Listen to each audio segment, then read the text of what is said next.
times have changed. It's like how much data is online. You can consume so much. Like in an hour now, I can consume more information than my grandfather could have consumed in a month.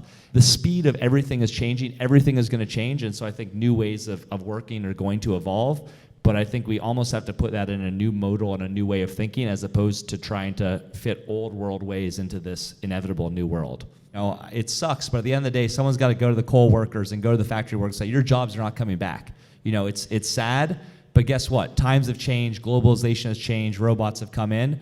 There's going to be a new wave of jobs, and we need to level people up. Education is going to change, but there's plenty of ability to upskill people, and I think that needs to be the future of pushing people and upskilling people. We look at it a lot in terms of when we're building systems that require some sort of automation.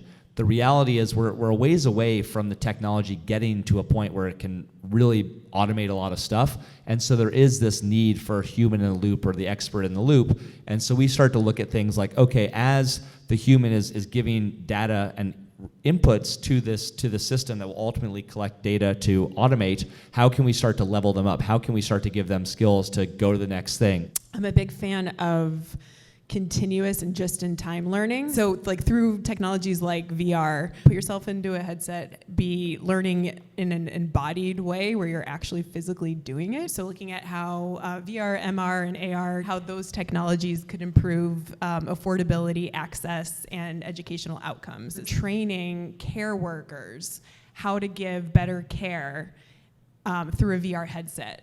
Putting a caregiver through a day in the life of a patient that has macular degeneration, so that person could actually see what it's like to walk in the footsteps of that person.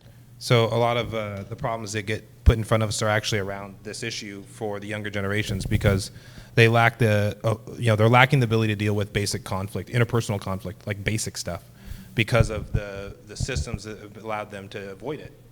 And so when you talk about, okay, now we actually have to become more focused on the human elements of how we connect and what we do, and be empathetic for each other and service each other, that's actually a huge risk, right? So the question is how do you start to remove that crutch, right? And how do you give people the tools that they need to basically actually develop those skills?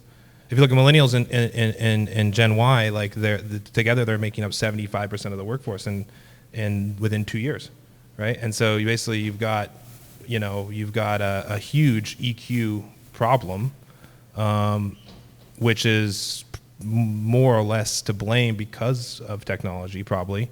Yet we have to figure out how to use technology to overcome it.